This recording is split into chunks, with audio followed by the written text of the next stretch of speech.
देश में corona virus की स्थिति धीरे धीरे बेकाबू होती नजर आ रही है। देश में साल 2021 में पहली बार कोरोना वायरस के 36,000 के करीब नए मामले सामने आए हैं। भारत में 102 दिन के बाद सबसे अधिक 35,871 कोरोना के नए केस सामने आए। इनमें से सबसे ज्यादा प्रभावित राज्य रहा महाराष्ट्र, जहां पर 64% मामले पाए गए हैं। महाराष्ट्र सहित 6 अलग अलग राज्यों में कोरोना का प्रकोप धीरे धीरे बढ़ता दिखाई दे रहा है। केंद्रीय स्वास्थ्य मंत्रालय के ताज़ा आंकड़ों के मुताबिक देश में बीते 24 घंटों में कोविड-19 के 35,871 नए मामले सामने आए और इस दौरान 172 लोगों की मौत हो गई। इसको मिलाकर देश भर में कोरोना संक्रमण का आंकड़ा 1 करोड़ 14 लाख की संख्या पार कर गया है।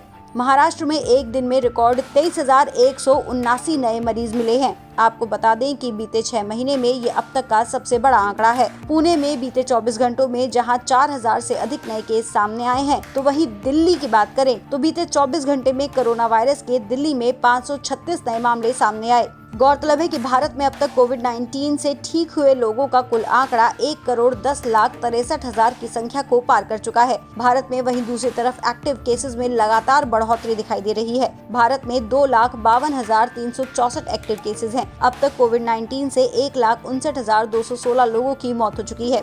गौरतलब है कि इस दौरान कोविड-19 का प्रकोप कम करने के लिए वैक्सीनेशन अभियान को पूरे जोर शोर से चलाया जा रहा है। भारत में अब तक 3 करोड़ 71,43,255 लोगों को कोविड-19 वैक्सीन दी जा चुकी है। आपको बता दें कि देश में बढ़ते एक्टिव केसेस के कारण जहां एक्टिव केस की दर 2.20% हो गई है, तो वहीं रिकवरी दर 96.41% है। गौरतलब है कि कोरोना वायरस के बढ़ते मामलों पर पीएम मोदी ने सीएम्स के साथ अपनी बातचीत में कहा, उभरती हुई कोविड-19 सेकेंड वेव को जल्द ही रोकना होगा। प्रधानमंत्री नरेंद्र मोदी की अपील के बाद राज्यों ने दोबारा से प्रतिबंध लगाने शुरू कर दिए हैं। कोरोना के चलते गुजरात के अहमदाबाद में gym, sports complex, gaming zone बंद रहेंगे। इसके साथ साथ सरकारी बसों को भी बंद किया जा रहा है। वहीं यूपी के गाजियाबाद के बाद अब नोएडा में भी 30 अप्रैल तक धारा 144 लागू कर दी गई है। मध्य प्रदेश में राजधानी भोपाल और इंदौर में नाइट कर्फ्यू लगाया गया है और अन्य 8 शहरों में रात 10 बजे से सुबह 6 बजे तक बाजार बंद किए गए हैं। बढ़ते कोरोना वायरस के कारण देश में एक बार फिर से लॉकडाउन और नाइट कर्फ्यू का दौर चल पड़ा है।